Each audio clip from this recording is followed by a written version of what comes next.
Hello students, स्वागत है आप सभी का एक नई वीडियो में। और आज की इस वीडियो में हम बात करेंगे polytechnic third semester mechanics of solid के क्वेश्चन पेपर यानी बोर्ड पेपर के बारे में। हिंदी में जिसे आप कहते हैं ठोस यांत्रिकी, इसके प्रीवियस ईयर बोर्ड पेपर को देखेंगे जो इस बार पिछली बार आपके 2022 में किस टाइप के क्वेश्चन वगैरह पूछे गए थे। उससे पहले मैं आप सभी बच्चों को जो दो तीन छोटी सी चीज़ें हैं वो मैं आपको बता दूं। अगर आप मान लीजिए कि फर्स्ट ईयर पार करके सेकेंड ईयर में चले आए हैं अर्थात थर्ड सेमेस्टर में चले आए हैं, तो आपको इन बातों का विशेष ध्यान रखना है, नहीं तो आपके कई सब्जेक्टों में बैक लग जाएगी। सबसे पहला पॉइंट जो सबसे जरूरी पॉइंट है, इसका जो आपको पीडीएफ दिख रहा है हिंदी और इंग्लिश वर्जन दोनों में है, तो मैं हिंदी में ही करके बताऊंगा। इंग्लिश में भी आपको पीडीएफ टेलीग्राम पे मिल जाएगा अगर आपको पीडीएफ चाहिए। इसलिए कि बहुत सारे बच्चे ऐसे होते हैं जो प्रीवियस ईयर क्वेश्चन पेपर 2-3 साल के क्वेश्चन पेपर देख लेंगे तो उससे उनकी तैयारी 60-70% तैयारी उनकी उससे ही हो जाती है। बैक लगने के चांसेस होते हैं वो कम हो जाते हैं, अर्थात कि ना के बराबर हो जाते हैं, अर्थात कि बैक उनकी नहीं लगती है। ठीक है, जो पहला पॉइंट है, मेन पॉइंट है, अगर आप फर्स्ट ईयर सेकेंड ईयर में होंगे तो आपको अगर आप फर्स्ट सेमेस्टर या फिर सेकंड सेमेस्टर में जब आपने पेपर दिया होगा तो आपको मालूम होगा कि 1 नंबर 2 नंबर के क्वेश्चन पूछे जाते थे पेपर के शुरुआत में। लेकिन यहाँ पे जब आप थर्ड सेमेस्टर में आ जाएंगे तो मान लीजिए कि सपोज कीजिए कि आपके 6 सब्जेक्ट हैं या फिर 5 सब्जेक्ट हैं, तो एक ही सब्जेक्ट ऐसा होगा जैसे कि अप्लाइड मैथमेटिक्स थर्ड हो गया, इस तरीके 1-2 ही सब्जेक्ट होते हैं जिसमें आपके 1 नंबर या फिर 2 नंबर के क्वेश्चन पूछे जाते हैं।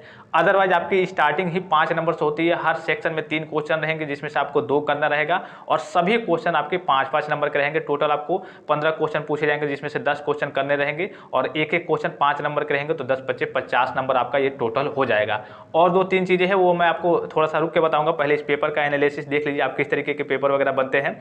और जो आपका मोस्ट सब्जेक्ट है यानी कि मैकेनिक्स ऑफ सॉलिड, इसमें न्यूमेरिकल्स भी बहुत ज़्यादा आते हैं। मतलब बहुत ज़्यादा से मतलब क्या है, जो आपके एसएफडी बीएमडी अगर आपने पढ़ा होगा या फिर अगर आपने नहीं पढ़ा है तो आगे आपको पढ़ने को मिल जाएगा। एसएफडी बीएमडी हो गया, डायग्राम इसका, उसके बावजूद आपका सेंट्रॉइड हो गया, उसमें के न्यूमेरिकल्स हो गए, तो इसकी तैयारी बहुत सारे बच्चे करते हैं। लेकिन पिछली बार की बात करें तो कोई न्यूमेरिकल्स नहीं दिया था। और इसमें यहाँ पे सबसे पहले देखिए नोट में पहली चीज़ है सभी प्रश्नों के उत्तर दीजिए। दूसरी चीज़ें हैं परीक्षार्थियों को सलाह दी जाती है कि वे प्रश्न पत्र के दोनों अनुवादों में सांख्यिकी आंकड़ों का विशेष रूप से मिलान कर लें। यदि अनुवाद हिंदी के किसी भी प्रश्न पत्र मतलब किसी भी प्रकार की भिन्नता है तो परीक्षार्थी अंग्रेजी अनुवाद के अनुसार प्रश्न का उत्तर दे। सीधे शब्दों में समझ लीजिए, आपका पेपर है हिंदी वर्जन में है, इंग्लिश वर्जन दोनों में है।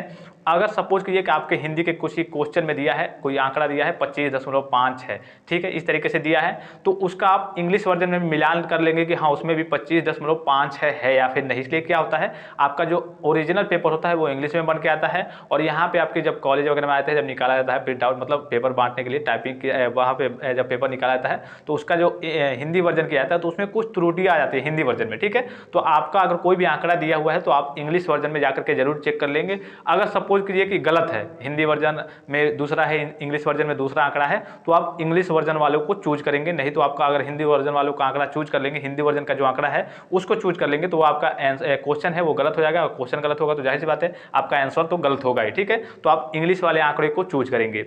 और चीज़ें हैं वो मैं आपको बाद में बताऊंगा। यहाँ देखिए परीक्षार्थियों द्वारा पेपर और मोबाइल फोन का प्रयोग अनुम्य नहीं, यानी कि इसमें आप पेपर और मोबाइल फोन वगैरह नहीं ले जा सकते हैं। हाँ, मोस्ट सब्जेक्ट में कैलसी यानी कैलकुलेटर का आप यूज कर सकते हैं। आप अपने कॉलेज से ही बात करेंगे, वहाँ पे आप मोस्ट जब पढ़ते होंगे तो कैलकुलेटर आपसे मांगा जाता होगा सेंट्रॉइड वगैरह के लिए या आंकड़ा निकालने के लिए, इसलिए बहुत सारे बड़े बड़े आंकड़े उसमें होते हैं। ठीक है, यहाँ देखिए पहला प्रश्न है, 3 प्रश्न इसमें से जिसमें से 2 आपको कंपलसरी रहता है, मतलब 2 करना रहता है, दोनों 5-5 नंबर के रहते हैं। पहला है निम्नलिखित को परिभाषित कीजिए, नॉमिनल प्रतिबल यानी कि नॉमिनल स्ट्रेस लोच के मापांक। देखिए बहुत सिंपल छोटे छोटे क्वेश्चन पूछा है, लेकिन इसमें अंदर चीजें आप लिखेंगे तो बड़ा हो जाएगा। और जैसा अभी मैंने आपको बताया कि न्यूमेरिकल इसमें पूछता है, लेकिन पिछली बार कोई न्यूमेरिकल नहीं पूछा था, तो इस बार न्यूमेरिकल पूछने के चांसेस भी हैं। ठीक है, दूसरा है इसमें ब है, ABC कहिए या फिर अवश्य कहिए। दूसरा है मतलब कि पहले का ही B है, बढ़ाव का प्रतिशत अपरूपण मॉडुलस, इसको समझाना है आपको। ठीक है, बस ऐसे नॉर्मली दे दिएगा, ये नहीं कहेगा कि व्याख्या कीजिए विस्तार पूर्वक समझाइए, डायरेक्ट आपको इतना दे दिया है। अब आपको मालूम चल गया होगा इसके आगे आपको क्या बताना है, उसके बारे में मालूम है तो ठीक है। इसका स दिया है यानी C दिया है, विक्षेपण और दृढ़ता, मुख्य प्रतिबल, प्रूफ प्रतिबल व कार्यकारी प्रतिबल। देखिए जो आपका पहला ही चैप्टर है स्ट्रेस वगैरह है और स्ट्रेन है, उसको आप जरूर तैयार करेंगे। इसलिए कि इस चैप्टर से देखिए आपके नॉर्मल क्वेश्चन एक नंबर, मतलब कि एक ही क्वेश्चन में 2-3 पूछे हैं। कई टाइप के प्रतिबल होते हैं, स्ट्रेस और स्ट्रेन सभी कई प्रकार के होते हैं, तो सभी को देख लेंगे। और उसमें 1-2 छोटे छोटे नॉर्मल डेरिवेशन भी होते हैं, उसको भी देख लेंगे। ठीक है, अब देखिए यहाँ पे प्रश्न नंबर दूसरे में अ दिया है यानी कि A, निम्नलिखित को समझाइए, प्रत्यक्ष तनत की वजह से विकृति ऊर्जा। अब देखिए विकृति ऊर्जा होती है जो स्ट्रेन एनर्जी कह लीजिए, इसका आपका एक डेरिवेशन भी होता है नॉर्मल सा, तो डेरिवेशन भी आप कर लेंगे कई बार, बहुत बार, कई बार क्या 3-4 बार आपका डेरिवेशन पूछा गया है पिछली की बात करें तो, ठीक है। तो डेरिवेशन को भी आप तैयार कर लेंगे, नॉर्मल सा डेरिवेशन है और इसमें भी आप डेरिवेशन लिख सकते हैं, ठीक है। उसके बाद से ब दिया है, बी दिया है पलटाव और पलटाव के मापांक, और इसमें सी दिया है जड़त्व आघूर्ण बंकन आघूर्ण की आरेख की अवधारणा, यानी कि आरेख और डायग्राम वगैरह पे आप विशेष ध्यान देंगे, इसलिए कि मॉस में बहुत सारे ऐसे जैसे कि बेंडिंग स्ट्रेस चैप्टर हो गया, बंकन प्रतिबल, इस तरीके के मतलब उसमें डायग्राम बहुत ज़्यादा है, तो डायग्राम पे भी आप विशेष ध्यान रखेंगे। डायग्राम आप सही से अगर बना लेते हैं, सारी चीज़ों को मैनेज कर लेते हैं, तो आपके नंबर अच्छे मिलेंगे और ज़्यादा मिलेंगे, ठीक है। उसके बाद से जड़त्व आघूर्ण और बंकन आघूर्ण के अवधारणा के, ये तो हो गया। तीसरे में देखिए सामान्य बंकन का सिद्धांत, और इसमें बी दिया है समीकरण sigma upon Y equal to M upon I equal to E upon R का उपयोग। देखिए ये इसको तो इंपॉर्टेंट की कैटेगरी में रख लीजिएगा, मतलब बहुत ही इंपॉर्टेंट की कैटेगरी में। ये तो समझिए कि ये भी पूछ सकता है, इस बार तो उपयोग पूछा है, कभी कभी इसका डेरिवेशन पूछ लेता है, कभी कभी केवल दे देगा कि हाँ इसके बारे में, मतलब जो इसमें दिया है सिग्मा वाई, सिग्मा अपन वाई, एम आई ई आर, इसका मतलब क्या होता है इसको भी समझाइए, इसके बारे में बताइए। इसको तो आप इंपॉर्टेंट की कैटेगरी में रखेंगे, इस समीकरण को आप डेरिवेशन भी जरूर कर लेंगे, ठीक है। उसके बाद सी दिया इसमें बंकन आघूर्ण आरेख का सिद्धांत, देखिए आरेख आपका डायग्राम वगैरह कई जगह पूछे गए हैं, ठीक है। उसके बाद चौथे में देखिए मरोड़ का सिद्धांत, बलाघूर्ण और मरोड़ में अंतर, ठीक है। मरोड़ का सिद्धांत पूछा है और बलाघूर्ण और मरोड़ में अंतर पूछा है। इसमें बी दिया है माध्य व अधिकतम बलाघूर्ण का सिद्धांत। देखिए यहाँ पे आगे कुछ नहीं दिया है कि समझाइए या फिर विस्तार पूर्वक व्याख्या कीजिए, अब ये नहीं कि आप 2 लाइन में लिख देंगे, आपको अपने हिसाब से जितने भी जानकारी इसके बारे में मालूम होगी पूरा लिखना पड़ेगा, ठीक है। नॉर्मल शब्द में बस जो आपको शब्द दे दिया गया है कि हाँ बलाघूर्ण का सिद्धांत, अब बलाघूर्ण का सिद्धांत क्या होता है, उसका डायग्राम होगा या फिर जो भी चीज़ होगी उसमें पूरा आप लिखेंगे, ठीक है। यहाँ पे देखिए सी देखिए बकलिंग भार, क्रशिंग भार, प्रभावी लंबाई एवं स्तंभों के प्रकार। यहाँ देखिए कभी कभी हिंदी इंग्लिश में कन्फ्यूजन हो जाता है, जैसे कि मान लीजिए कि आपका जैसे स्ट्रेस मतलब होता है प्रतिबल, तो कभी कभी आपका क्या देगा स्ट्रेस ही दे देगा लिख के इंग्लिश में भी और हिंदी में भी, कभी कभी क्या देगा हिंदी मतलब इंग्लिश में, जैसे कि इंग्लिश में तो आपका देगा हमेशा स्ट्रेस देगा, लेकिन जब आपका हिंदी में कभी कभी देगा तो प्रतिबल ना दे करके स्ट्रेस ही दे देगा। तो अगर आपको इंग्लिश मालूम नहीं रहेगा किसी चीज़ का, तो आप हिंदी केवल जान के अगर आप पेपर देने जाएंगे तो आप फंस सकते हैं, तो इंग्लिश पे आप विशेष करके ध्यान जरूर देंगे।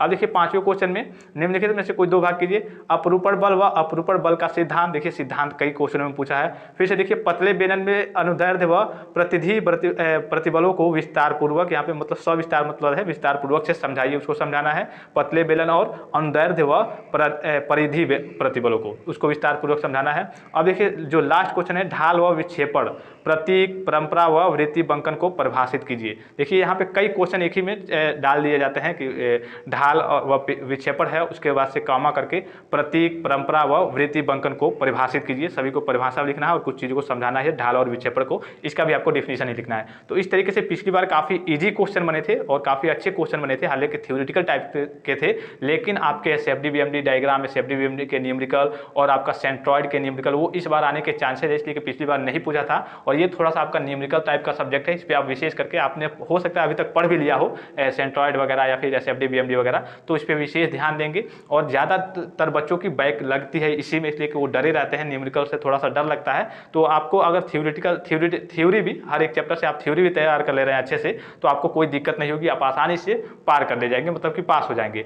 और अभी मैंने आपको बताया जैसे कि आपके क्वेश्चन केवल 5-5 नंबर के पूछे जाते हैं, और विशेष करके जो आपको क्वेश्चन पहले आएगा उसी को करना है। ये नहीं कि क्वेश्चन नहीं आ रहा है पहले का पहला आप उसी को कर दे, तो जो टीचर चेक करेगा पहला ही उसका आपका क्वेश्चन खराब रहेगा तो उसका इंप्रेशन क्वेश्चन का डाउन हो जाएगा, और जो टीचर चेक करेगा वो भी कहेगा कि नहीं इस बच्चे के पास नॉलेज नहीं है, पहला क्वेश्चन ऐसे लिखा है तो अंदर क्या लिखा होगा। तो पहला क्वेश्चन आपको जो भी क्वेश्चन इसमें से पहला आ रहा हो, मतलब पहले बहुत बढ़िया से आ रहा हो, भले 5वें का अब आ रहा हो, मतलब AB आ रहा हो चाहे AC आ रहा हो, कोई भी होगा तो आप उसको ही लिखेंगे। अब ये नहीं कि जैसे कि चौथे का A लिख दिया और फिर चौथे का 5वें का A भी लिख दिया और चौथे का B कहीं और जाकर लिखा, एक सेक्शन में, यानी कि चौथा हो गया तीसरा हो गया, कोई भी एक सेक्शन ले लीजिए, एक क्वेश्चन ले लीजिए, उसका A और B आप एक ही पास लिखेंगे, अर्थात A लिखेंगे तो B लिखेंगे, अगर B नहीं आ रहा है तो C लिखेंगे, मतलब एक ही पास एक ही साथ लिखेंगे। ये नहीं कि चौथे का A कहीं और लिख दिया और चौथे का B किसी और पेज पे जाकर लिखा, ये नहीं। जो भी प्रश्न होगा, क्वेश्चन होगा, चौथा है तीसरा है, उसके जो 2 सेक्शन आपको करने हैं दोनों आपको सीरियल वाइज एक ही साथ करने हैं। आई होप कि वीडियो आपको इन्फॉर्मेटिव लगा होगा। और भी कोई डाउट्स है, अगर आपको इसका सोल्यूशन भी चाहिए तो आप कमेंट करके पूछेंगे तो इसका सोल्यूशन भी आप सभी बच्चों को दे दिया जाएगा। फिलहाल इस वीडियो में इतना ही, इजाजत दीजिए, धन्यवाद, थैंक्स फॉर वॉचिंग, मिलते हैं नेक्स्ट वीडियो में।